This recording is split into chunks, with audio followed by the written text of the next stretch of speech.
언젠가 한 중년 여성과 대화를 나누다 재밌는 사실을 알게 되었다. 그녀가 젊었을 때는 보온병이 아주 귀해서 결혼 증명서가 있어야만 구입할 수 있었다고 한다. 그 말을 듣고 나는 재미있다 못해 황당하다고 느꼈다. 아니, 그럼 솔로들은 뜨거운 차 한 잔 마실 자격도 없었다는 뜻인가? 오늘을 사는 우리 부모 세대만 해도 그렇게 물자가 태부족한 시대를 살았다는 뜻일 게다. 하지만 요즘 세대의 고민은 이전 세대와는 전혀 차원이 다르다. 예전에는 물자가 부족해서 고통받았지만 지금은 넘쳐나는 물건을 다 살 수 없어서 괴롭고, 그렇게 장만한 물건을 어떻게 간수해야 할지 몰라서 고민스럽다. 요즘 우리 고모는 심각한 고혈압 때문에 힘들어 하신다. 고모댁을 찾을 때마다 집안의 고물들 좀 버리라고, 그럼 병이 조금은 나아질지도 모른다고 잔소리하지만 거의 강박증 수준인 고모는 물건을 쌓아두기만 할 뿐 버리지를 못한다. 집에는 모든 가전제품이 2대씩 있다. 텔레비전도, 냉장고도, 세탁기도 마치 쌍둥이처럼 똑같은 것이 2대나 나란히 놓여 있다. 옷과 일상용품이 집안에 산처럼 쌓여 있어서 막상 입고 싶은 옷을 제때 찾지 못할 경우가 많다. 이렇게 쓸모없는 물건들이 그렇지 않아도 비좁은 집안을 가득 채우고 있고, 심지어 이것들이 베란다로 연결된 문까지 가로막아서 몸을 간신히 비틀어야만 겨우 빠져나갈 수 있다. 고혈압은 정서와 관계가 밀접하다. 창고와 같은 방에서 오랫동안 지내면 숨쉬기가 어려워지고 짜증이 날 수밖에 없다. 낡은 물건을 처분하고 주거 환경을 깔끔하게 정리하면 분명히 건강에 도움이 될 것이다. 고모의 고혈압은 어쩌면 고모 스스로 만들어낸 주거 환경과 밀접한 상관관계가 있을 것이다. 노인들이 거주하는 오래된 집은 세월의 무게를 견뎌온 오래된 물건들이 집안을 온통 차지한 채 주인 행세를 하고, 사람은 오히려 조연으로 밀려나 있는 경우가 많다. 내 친구의 할아버지는 친구가 어렸을 때 타던 낡은 자전거를 아직도 보관하고 있다고 한다. 그가 사는 집은 베이징 시내에서도 중심부로 땅값이 가장 비싼 지역에 있다. 땅값 대비 계산을 해보니 그 낡은 자전거가 보관되어 있는 방은 시가로 약 4억 원짜리 공간인 셈이었다. 심리학자들의 말에 따르면 노인들은 안전에 대한 욕구가 강해서인지 뭐든 가득 차 있어야만 안전하다는 느낌을 받는다고 한다. 그런데 노인은 오래된 물건을 버리지 못하는데 젊은이는 새 물건을 끊임없이 사들인다는 데 문제가 있다. 나는 한때 상당히 오랫동안 쇼핑 사이트를 돌아다니며 물건을 사들이는 걸 유일한 스트레스 해소법으로 삼았었다. 잠들기 전의 그 쾌락을 멈출 수 없었지만 부작용은 뚜렷했다. 집안에 아무 쓸모도 없는 물건들이 가득가득 쌓여갔기 때문이다. 그런 방식으로 스트레스를 풀려고 노력했으나 전혀 도움이 되지 않았다.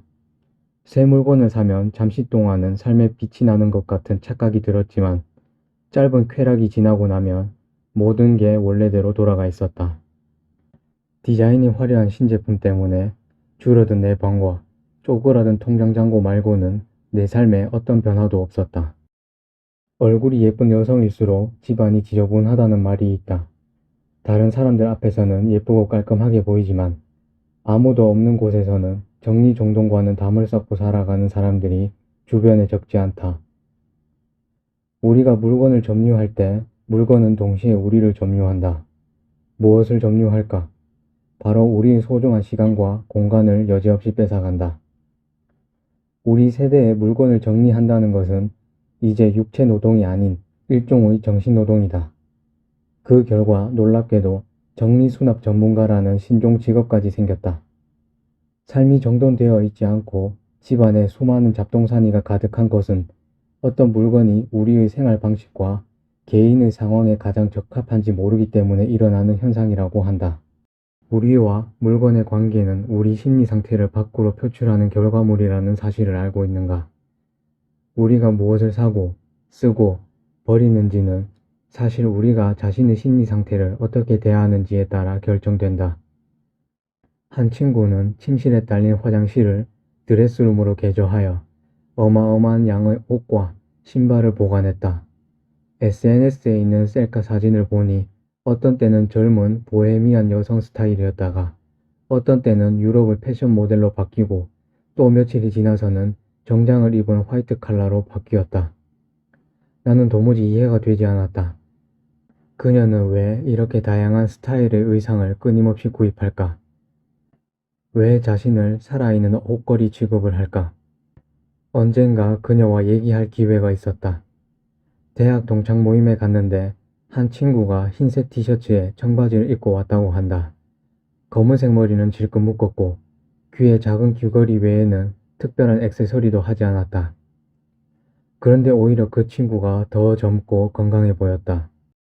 그러자 변화무쌍하게 사는 친구는 즉시 자신의 밤색 머리칼을 검은색으로 바꾸고 흰색 티셔츠 석장과 보석류로 만든 작은 귀걸이 여러 개를 구입했다. 며칠 뒤 학부모 회의가 있어 참석했는데 대부분 엄마가 잘나가는 직장 엘리트 분위기를 발산했다.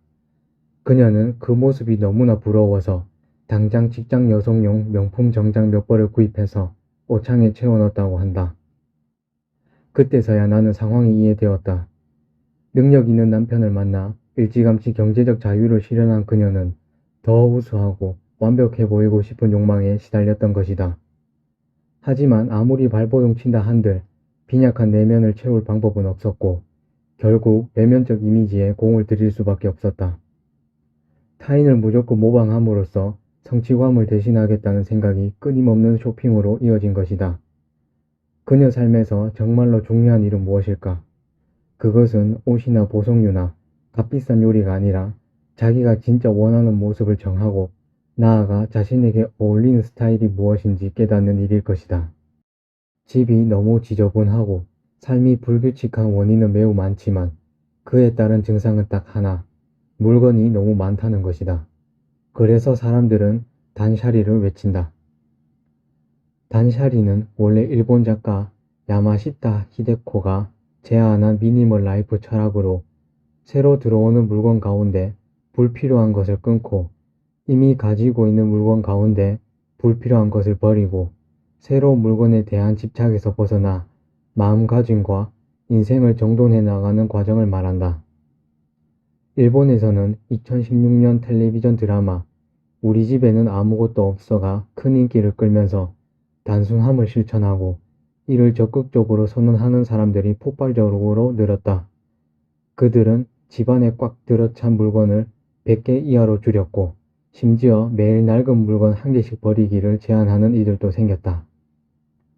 전부 다 버리고 이젠 집안에 내 벽만 남았다는 이야기도 있었다. 단샤리의 본질은 정리하는 법을 가르친다거나 반대로 무조건 버리라고 강요하는 게 아니다. 오히려 물건을 차분히 정리함으로써 나 자신을 제대로 이해하고 혼란스러운 내면을 정리해 인생을 좀 더 쾌적하게 만드는 기술이다. 즉, 바깥을 정리함으로써 내면을 변화시키고 나아가 물건에 집착하지 않는 경지에 이르도록 유도하는 것이다. 그러면 마침내 물건의 노예에서 벗어나 진정으로 자유로운 삶을 영위할 수 있게 된다. 이처럼 단순한 삶은 기존의 방식을 완전히 바꿔놓을 수 있다. 하지만 단순한 삶은 스스로 가난해져 공상을 떠는 생활과는 완전히 다르다. 단샤리는 결코 궁핍하게 살라고 강요하는 게 아니다. 오히려 적게 가져도 멋진 삶을 살 수 있다고 가르친다. 스티브 잡스는 평생 적게 사는 삶을 실천했다. 적을수록 더 좋다는 미니멀리즘은 그의 디자인 철학이자 삶의 철학이었다.